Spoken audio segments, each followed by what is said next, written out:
ako. Nag-enjoy ba kayo? Ay, wala na, report mo, grabe. Nagkahinga lang ako. Take your time. Okay. Thank you so much. Ayan, medyo pinag-alalan ko ng konti yung act. Okay na. And then, sir, time mo 999. Matawag mo. Wait lang. Sino pwedeng kunin? Okay. Okay, thank you so much sa Nahihirapan kami kumuha ng lalaki. And then for everybody.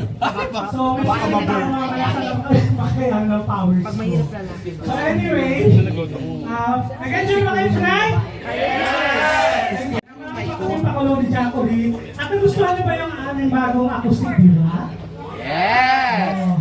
Actually, gagaling nyo na ngayon.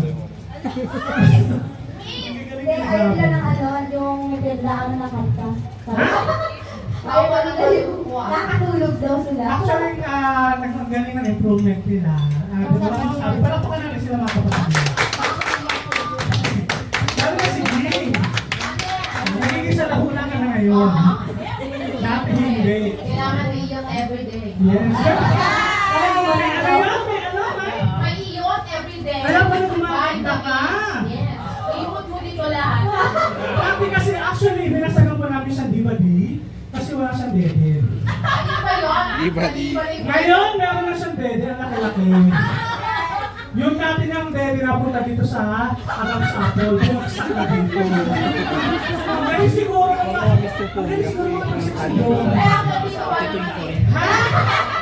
Wow! Ako? Ay, ang gusto mo to lang? Yung kaibigan To be mo. honest, sa mga architect, diba, mahirap ang shota ng foreigner. Why? Pero may nakikita akong shota ang may foreigner dyan. Alex, your boyfriend? Kailangan pa. Tapos tulungan natin. Ha? Tulungan ka namin. Ay, walang kausap, nga. Bukod, bukod. Is that your boyfriend? No! Ah, Bukod talaga. pang ano yan? Kaibigan? Wala kang pakialam. Next question. Next question. Ayun pa, question. Joke po, papa kasi kuya, makatawa. Ikaw kanina pa napapansin, nandun ako. Bakit naman? Yung pagkanta mo, kanino mas sineserenade yun? Dito sa Pokpok o doon sa Virgin? Kanina niyo pa nga ako. Kanino nga dinededicate yun? Wow. Yeah. Ay, ate, pagka nakarating ka sa Pilipinas, alam mo na kung saan pupunta sa LBI.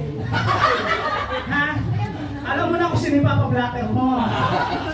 Malamang si kuya. Actually, hindi naman din ako magtataka kung sino yung ate.